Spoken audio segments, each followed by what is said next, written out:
Hi hello welcome back to my channel. ఎలా ఉన్నారండి అందరూ? నేనైతే సూపర్ ఉన్నాను. మీరందరూ కూడా బాగున్నారని ఎక్స్పెక్ట్ చేస్తున్నాను. మంచి ఈవినింగ్ అండి. మా ఇంటి దగ్గర అలా ప్రశాంతంగా చల్లటి గాలి, పక్షుల సౌండ్లు, అలా గ్రీనరీ కొంచెంసేపు రిలాక్స్ అయ్యాను. ఈ టైంలో నాకు బెండకాయ మసాలా కర్రీ తినాలనిపించింది. సో దానికోసం ప్రిపేర్ చేద్దామని ఇంటికైతే వచ్చేసానండి. సో చూడండి, దానికి కావాల్సిన ఇంగ్రీడియంట్స్ ఫస్ట్ చూపిస్తున్నాను. బెండకాయలు, ఉల్లిపాయ, టమాటా అండ్ ఉల్లిపాయలు అయితే వచ్చేసి మనం 6 తీసుకోవాలంటే చిన్నవైతే అలా అన్ని పడతాయి, లేకపోతే ఒక 3 చాలు. అండ్ ఇంకా వచ్చేసి జీడిపప్పు ఆప్షనల్ అండి, వేరుశనగకాయ గుళ్ళు అండ్ ధనియాలు అండ్ తాలింపు దినుసులు పచ్చిశనగపప్పు, ఆవాలు, జీలకర్ర అన్నీ, అండ్ కొబ్బరి, చాట్ మసాలా, ఎండుమిర్చి, నెక్స్ట్ ధనియాల పొడి, కారం అండ్ సరిపడా ఉప్పు అండ్ గ్రేవీ కోసం కొంచెం వాటర్ అన్నమాట. సో ఇవన్నీ రెడీ చేసుకున్నాక మనం ఇప్పుడైతే కర్రీ చేసేద్దాం.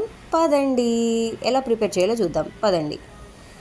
ఇంగ్రీడియంట్స్ అయితే ఇంకొకసారి చూసేసుకోండి, ఏమేం కావాలో అన్నీ రెడీ పెట్టుకోండి. ఫస్ట్ అయితే మనం ఏం చేయాలంటే కొబ్బరి కొంచెం చిన్న చిన్న ముక్కలుగా కట్ చేసుకొని మనం వాటిని మిక్సీ అయితే వేసుకోవాలి. సో చూడండి, నేను అంటే మిక్సీలో ఒక్కొక్కసారి ప్యూర్గా పేస్ట్ అవ్వదు. సో అందుకే చిన్న చిన్న ముక్కలుగా కట్ చేసుకుంటే మీకు సూపర్గా చక్కగా ఫైన్ పేస్ట్ అయిపోతుంది. సో ఫస్ట్ కొబ్బరి అయితే అలా చిన్న చిన్న ముక్కలుగా కట్ చేసేసుకోండి. అండ్ ఇప్పుడైతే బాండి పెట్టేసుకొని ఫస్ట్ అయితే మనం కొంచెం మసాలాకి కావాల్సినవి మనం ఫస్ట్ కొంచెం లైట్ ఆయిల్లో ఫ్రై చేసుకుందాం. ఫస్ట్ అయితే వేరుశనగ గుళ్ళు వేయండి, ఆరెల్స్ వేరుశనగకాయ పప్పులు. ఓన్లీ వేరుశనగకాయ పప్పులు వేయండి, జీడిపప్పు మటుకు వేయద్దు. జీడిపప్పు మీరు ముందే వాటర్లో నానబెట్టుకొని వేసుకున్నా పర్వాలేదు, ఆర్ డైరెక్ట్గా వేసేసినా పర్వాలేదు. సో జీడిపప్పు అయితే వేయద్దు. ఇలా వేరుశనగ పప్పులు వేసి కొంచెం సేపు వేయించండి. అంటే నేను ఆయిల్ వేయటం మర్చిపోయాను, ఇప్పుడు వేస్తాను చూడండి. ఆయిల్ వేసి కొంచెమే, అది కూడా ఎక్కువ వద్దండి, కొంచెం లైట్గా ఆయిల్ వేసి సో ఇలా వేరుశనగకాయ గుళ్ళు అనేవి కొంచెం వేయించుకోండి. ఇవి కొంచెం బాగా దోరగా వేగకంటే ఇవి కొంచెం వేగటానికి ఆలస్యం అవుతుంది కాబట్టి ఇవి కొంచెం దోరగా వేగాక మనం తీసుకున్న కొబ్బరి ముక్కలు అనేవి కూడా వేయండి. అంటే మన యాక్చువల్గా అయితే ఎండు కొబ్బరి కావాలి, ఎండు కొబ్బరి లేదని చెప్పి నేను ఇలా పచ్చి కొబ్బరి ముక్కల్ని కొంచెం ఫ్రై చేసుకున్నాను అనమాట. అండ్ నెక్స్ట్ వచ్చేసేసి ఎండుమిర్చి అండి. మీరు ఎంత కారం తింటారు, కారం ఎక్కువ తినేవాళ్ళైతే కనుక కొంచెం ఎక్కువ వేసుకోండి. సో స్పైస్ తక్కువ తినేవాళ్ళైతే కనుక కొంచెం తక్కువ వేసుకోండి. అండ్ ఎందుకంటే దీని తర్వాత మనం పేస్ట్ వేసేటప్పుడు అల్లం, పచ్చిమిర్చి, తర్వాత కూరలో కొంచెం కారం అన్నీ వేస్తాం కాబట్టి సో కొంచెం తక్కువ వేసుకున్నా పర్వాలేదు, పిల్లలు తినడానికి కొంచెం వీలుగా ఉండేలాగా చూసుకోండి. సో ఇవన్నీ ఏంటంటే కొంచెం దోరగా వేగాలండి. ఇవి వేగిన తర్వాత లాస్ట్లో ధనియాలు అనేవి యాడ్ చేయండి. ధనియాలు ఎప్పుడు లాస్ట్లోనే యాడ్ చేసుకోండి, లేకపోతే అవి తొందరగా వేగిపోతాయి కాబట్టి. సో ఇవన్నీ కొంచెం అన్నీ బాగా దోరగా వేగాక లాస్ట్లో మిక్సీ వేసుకునే ముందు జీడిపప్పులు అనేవి అందులో వేసుకొని ఇందాక మనం వేయించుకున్నవన్నీ చల్లారాక అవన్నీ కలిపి మనం ఫైన్ పౌడర్ అయితే చేసుకోవాలండి. చూడండి, నేను ఇప్పుడైతే మిక్సీ చేశాను. ఏంటి అలా కచ్చపచ్చగా చేశాను అనుకోకండి. ఇప్పుడు అందులోనే మళ్ళీ మనం టమాటా, ఉల్లిపాయ కూడా మగ్గించుకుని అవి కూడా అందులో వేసుకోవాలి. అండ్ నేనైతే చూడండి అల్లం ముక్కలు కూడా వేసాను. సో నేను మీకు చూపించడం మర్చిపోయానని వేస్తున్నాను. సో చూడండి, ఇలా అయితే ఫైన్ పౌడర్ చేసుకోవాలండి. అండ్ ఇప్పుడు వచ్చేసి సౌండ్ వస్తుంది, ఇగ్నోర్ చేయండి. మా పక్కన బిల్డింగ్ కడుతున్నారు, సో అందుకే సౌండ్స్ వస్తున్నాయి, ఇగ్నోర్ చేయడం కష్టమవుతుంది. సో ఇప్పుడైతే చూడండి, టమాటా, ఉల్లిపాయ అండి, కొంచెం ఆయిల్ వేసుకొని టమాటా, ఉల్లిపాయ వేసి కాస్త మగ్గ పెట్టేశాక అవి కూడా మనం ఫైన్ పేస్ట్ చేసుకోవాలి. ఇందాక వేసిన పౌడర్లోని ఇవి కూడా డైరెక్ట్గా వేసేసి కొంచెం వాటర్ వేసుకొని పేస్ట్ చేస్తే సరిపోతుంది. సో ఇవి బాగా మగ్గడానికి లైట్గా కొంచెమే ఉప్పు వేసుకోండి, వీటికి సరిపడాను, ఎందుకంటే మనం తర్వాత మళ్ళీ కర్రీలో కూడా వేసుకోవాలి కాబట్టి. ఓకేనా? సో ఇప్పుడైతే ఇవి కొంచెం మగ్గనిద్దామండి. ఇవి మగ్గిపోయాక కొంచెం చల్లారాక మనం ఇవి కూడా పేస్ట్ చేసుకుందాం. ఇందులో వచ్చేసి నేను కొంచెం పచ్చిశనగపప్పు కూడా వేసానండి. సో మగ్గిపోయినాయి, కట్టేసి ఇదిగోండి ఇప్పుడు ఆ పౌడర్లోనే వేసేసి మిక్సీ వేసేస్తున్నాను.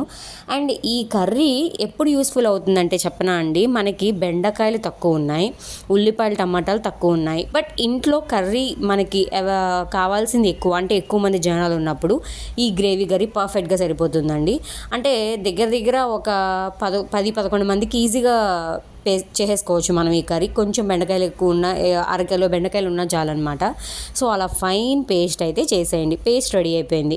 సో ఇప్పుడైతే మనం కర్రీ చేసేద్దాం. సో అదే బాండీలో మళ్ళీ నేను కొంచెం ఆయిల్ వేసుకొని తాలింపు దినుసులు వేసాను. తాలింపు దినుసులు కొంచెం వేగాక అందులో మనం ఎప్పుడు వేసేలాగానే కరివేపాకు, ఎండుమిర్చి మీ ఇష్టం అండి, ఆప్షనల్. ఎందుకంటే చాలా స్పైసెస్ ఉంటున్నాయి కాబట్టి కారం ఎక్కువ అవుతుంది అనుకుంటే వేయకండి.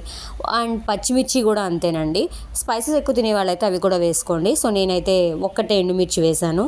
అండ్ తర్వాత వచ్చేసి కరివేపాకు వేసుకోవాలి.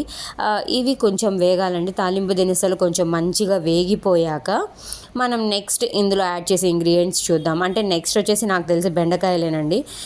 బెండకాయలు వచ్చేసి కూడా మనం పెద్ద పెద్ద ముక్కలుగా కట్ చేసుకోవాలి, చిన్నవి కాకుండా. సో కరివేపాకు అయితే ఎప్పుడైనా సరే అలా తుంచి వేయండి, ఆకుగా వేయకండి. అలా తుంచి వేస్తే ఏంటంటే ఆ కరివేపాకు ఫ్లేవర్ అనేది కర్రీకి చాలా బాగా పడుతుందండి. ట్రస్ట్ మీ, ఖచ్చితంగా చాలా బాగుంటుంది. మీరు ఎందులోకైనా సరే కరివేపాకు అలా తుంపి వేసుకోండి, ఆ ఫ్లేవర్ చాలా బాగుంటుంది. అండ్ మనకి ఎక్కువ వేసిన ఫీల్ కూడా వస్తుంది. సో కరివేపాకు కొంచెం ఎక్కువ ఇష్టంగా తినేవాళ్ళు ఉంటారు కదా, సో వాళ్ళ కోసం చెప్తున్నాను. బట్ కరివేపాకు అయితే ఎప్పుడు అలా తుంచి వేసుకోండి, ఆ ఫ్లేవర్ చాలా అంటే చాలా చాలా బాగుంటుంది. అండ్ ఇప్పుడు వచ్చేసి కొంచెం లైట్గా ఆనియన్స్ వేస్తాను, అంటే కొంచెం గ్రేవీ కావాలి కదా, కర్రీ కొంచెం ఎక్కువగా కావాలి కాబట్టి.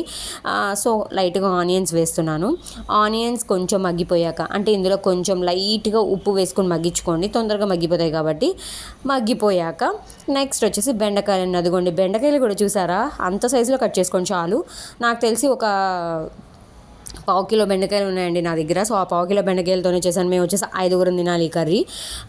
సో అందుకనే పెద్దగానే కట్ చేసుకున్నాను. అండ్ మీకు మామూలుగా అయితే కొంచెం చిన్నగానే కట్ చేసుకోవచ్చు, అప్పుడు ఏం లేదు, ఇంకా కొంచెం తొందరగా మగ్గిపోతాయి. అండ్ మీకు ఇంకో ఆప్షన్ ఏంటంటే బెండకాయలు ఒక్కటే విడిగా కొంచెం నూనెలో మగ్గించేసి కూడా పెట్టుకోవచ్చు, ఆరెల్స్ ఇలాగైనా మగ్గించుకోవచ్చు అండి, ప్రాబ్లం ఏం లేదు. అట్లా చేసుకుంటే ఇంకా తొందరగా అవుతుంది, ఇలా చేసుకుంటే ఇంకొంచెం టైం పడుతుంది అంతే. ఇవి కొంచెం ఒక 10 మినిట్స్ అట్లా కొంచెం మగ్గాక నెక్స్ట్ ప్రాసెస్లోకి వెళ్ళిపోదాం. మూత అయితే పెట్టకండి, అదే చెప్తున్నాను. మూత పెడితే ఏమవుతుందంటే బెండకాయకున్న జిగురు దిగిపోతుందండి. ఆ జిగురు దిగిందంటే కూర అంతా మెత్తగా అతుక్కుపోయి మాడిపోయి ఇంకా అది ఏదో అయిపోతుందండి, అది మసాలా గ్రేవీ కూర అవ్వదనమాట. సో కాబట్టి మూత అయితే పెట్టకండి. ఎప్పుడైనా సరే బెండకాయ కూర చేసేటప్పుడు అది ఏ టైప్ ఆఫ్ కర్రీ అయినా సరే బెండకాయకి అనేది మూత పెట్టకూడదండి. ఆరెల్స్ పులుసు లాంటిదైనా సరే మనం బెండకాయలు వేయించేసేసి పులుసులో వేసుకున్నాక అప్పుడు పెట్టుకోండి. కానీ బెండకాయలు ఒక్కటే మనకి బాండీలో ఆరెల్స్ బౌల్లో ఎప్పుడైనా వేగుతున్నప్పుడు మీరు మూత అయితే పెట్టకండి. మూత పెడితే ఏంటంటే జిగురు దిగిపోతుందండి. ఆ జిగురు దిగిపోతే బెండకాయ సాగుతూ ఇష్టంగా తినరనమాట. సో లేడీస్ ఫింగర్ అనేది ఎవరికి ఇష్టం ఉండదు చెప్పండి, చాలా బాగుంటుంది, మోకాళ్ళకి మంచిది, బ్రెయిన్కి మంచిది, మ్యాథ్స్ బాగా వస్తుందంటారు. మరి లేడీస్ ఫింగర్కి మ్యాథ్స్కి సంబంధం ఏంటో నాకు ఇప్పటికి అర్థం కాలేదు. మా డాడీ చిన్నప్పటి నుంచి మ్యాథ్స్ బాగా వస్తుంది, లేడీస్ ఫింగర్ తిను అన్నారు. బట్ నేను మ్యాథ్స్లోనే వీక్, కానీ నాకు లేడీస్ ఫింగర్ అంటే చాలా ఇష్టం, కానీ నేను మ్యాథ్స్లోనే వీక్. మా బ్రదర్ అయితే మ్యాథ్స్ సూపర్ జెమ్, కానీ మా అన్నయ్య ఎక్కువ ఇష్టంగా ఏం తినడు బెండకాయ. మరి ఎందుకు మ్యాథ్స్ బాగా వస్తుందని పెద్దవాళ్ళు చెప్పారు? ఎందుకంటే పిల్లలు అన్ని కూరలు తినాలని ఏదో ఒక రీజన్ చెప్పి తినిపిస్తారని నాకైతే అనిపించింది పర్సనల్గా. బట్ ఏదో సైంటిఫిక్ రీజన్ ఉండే ఉంటుంది, పెద్దవాళ్ళు ఎందుకు చెప్తారో మనకు తెలియదు కదా. సో ఇప్పుడైతే నెక్స్ట్ చూడండి, మనం గ్రైండ్ చేసుకున్న పేస్ట్ ఉంది కదా, ఆ పేస్ట్ అయితే అందులో వేసేసేయండి. వేసేసాక సహజంగా మన ఇండియన్స్ లేడీస్ ఏం చేస్తాము, మిక్సీలో మళ్ళీ వాటర్ మొత్తం ఒకసారి కొట్టేసేసి వేస్తాం కదా, ఏది మనం వేస్ట్ అవ్వని, మనం వేస్ట్ చేస్తే మనకి ఇష్టం ఉండదు కాబట్టి ఆ మిక్సీలో కూడా కొంచెం వాటర్ వేసేసి అవి కూడా తిప్పేసి వేసేసి, అండ్ ఇంకా వాటర్ నీడ్ ఉన్నాయి అంటే ఆ వాటర్ కూడా వేసేయండి. వాటర్ వేసేసి సారీ చాలా సౌండ్ అవుతుంది, ఇగ్నోర్ చేయండి ప్లీజ్, ఏమనుకోవద్దు. అండ్ ఇప్పుడైతే నెక్స్ట్ ఉప్పు వేయండి. సరిపడా ఉప్పు వేసేసుకోండి, ఎందుకంటే బెండకాయలు కూడా తొందరగా, అంటే నేను విడిగా వేయించలేదు కదా, సో బెండకాయలు కూడా తొందరగా కుక్ అయిపోవాలని సరిపడా ఉప్పు ఇప్పుడే వేసేసుకోండి. అండ్ సరిపోతే లాస్ట్లో మళ్ళీ అంతా అయిన తర్వాత ఒకసారి చూసుకుని కలుపుకోవచ్చు. సరిపడా ఉప్పు ఇప్పుడే వేసేసుకోండి. నెక్స్ట్ వచ్చేసి కారం అండి, నాది వచ్చేసరికి కొంచెం మసాలా కారం అనమాట. సో అందుకనే నేను కొంచెం ఎక్కువగా, అంటే మరీ ఎక్కువ కాదు మరీ తక్కువ కాదు, మీడియంగా వేసుకున్నాను, ఎందుకంటే చిన్నపిల్లలు తినాలి కాబట్టి. ఆల్రెడీ అల్లం, ఎండుమిర్చి అన్నీ ఉన్నాయి కదా, వెల్లుల్లి అన్నీ ఉన్నాయి కాబట్టి. సో ఇందులో అయితే నేను అవి ఎక్కువ స్పైస్ చేయట్లేదు. నెక్స్ట్ ఇప్పుడు వచ్చేసి ధనియాల పొడి యాడ్ చేశానండి, అది కూడా అంతే కొంచెం వేసాను, ఎందుకంటే ఆల్రెడీ మనం ధనియాలు వేసాం కాబట్టి జస్ట్ లైట్గా వేసానండి అంతే. బెండకాయకి ధనియాలకి మంచి కాంబినేషన్ అండి. బెండకాయ తింటే కొంతమందికి వాతం చేస్తుంది అంటారు కదా, సో ధనియాల పొడి వేసుకుని తినండి, మీకు వాతం అనేది చేయాలి. అంటే వాతం అంటే లైక్ ఈవినింగ్ ఆఫ్టర్ 6 తర్వాత కొంచెం బాడీ పెయిన్స్ అనేవి స్టార్ట్ అవుతాయి, అలా ప్రాబ్లం అయితే ఉండదండి. అండ్ నెక్స్ట్ చాట్ మసాలా కూడా యాడ్ చేయండి. చాట్ మసాలా అయితే కంపల్సరీ ఆ చాట్ మసాలా ఆర్ గరం మసాలా, అది మీ ఆప్షనల్, ఏది వేసినా పర్వాలేదు. గ్రేవీ కూర కాబట్టి మసాలా అనేది కంపల్సరీ అండి. ఆ అరోమా అనేది చాలా బాగుంటుంది. సో దీన్ని కొంచెం సేపు అలా ఒక 10 to 15 minutes వదిలేసారంటే మంచిగా కుక్ అవుతుందండి. వాటర్ అవసరమైతే కనుక వేసుకోండి, ఎందుకంటే వేరుశెనక్కాయలు వేసాం కాబట్టి తొందరగా చిక్కపడిపోయే అవకాశం ఉంటుంది. కాబట్టి వాటర్ నీడ్ ఉన్నప్పుడు వేసుకోండి, లేకపోతే అడుగంటేసి మాడిపోతుంది. గుర్తుపెట్టుకోండి, మీడియం ఫ్లేమ్లోనే పెట్టుకొని చేసుకోండి. హై పెట్టినా లో పెడితే ఎక్కువసేపు పట్టేస్తుంది, హై పెడితే మాడిపోతుంది. సో ఇప్పుడైతే మూత పెట్టుకొని ఒక 10 to 15 minutes అలా వదిలేసారంటే మీ కర్రీ అనేది రెడీ అయిపోతుంది. సో ఇప్పుడు అదే చెప్తున్నాను, అక్కడ అయిపోయింది, కట్టేసేయండి, పొయ్యి కట్టేసేయండి. అండ్ ఇప్పుడైతే తినేద్దాం పదండి, సర్వ్ చేసుకుందాము. ఫస్ట్ అయితే మనం తినాం కదా, మనం చేసింది ఎప్పుడైనా సరే. ఫస్ట్ మా హస్బెండ్కి రుచి చూపిస్తున్నాను అనమాట, ఎలా ఉంది అని. సో కలుపుకుంటున్నారు, చూడాలి ఏం చెప్తారా అని. బట్ ట్రస్ట్ మీ అండి, ఆయనకి చాలా బాగా నచ్చింది, చాలా బాగా ఇష్టంగా తిన్నారు.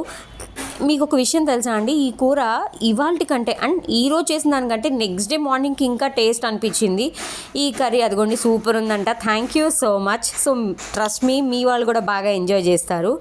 అండ్ ఇది కూర రోటీస్ చపాతీస్లో కూడా బాగుంటుంది. ఇలాంటి వీడియోస్తో మళ్ళీ కలుద్దాం.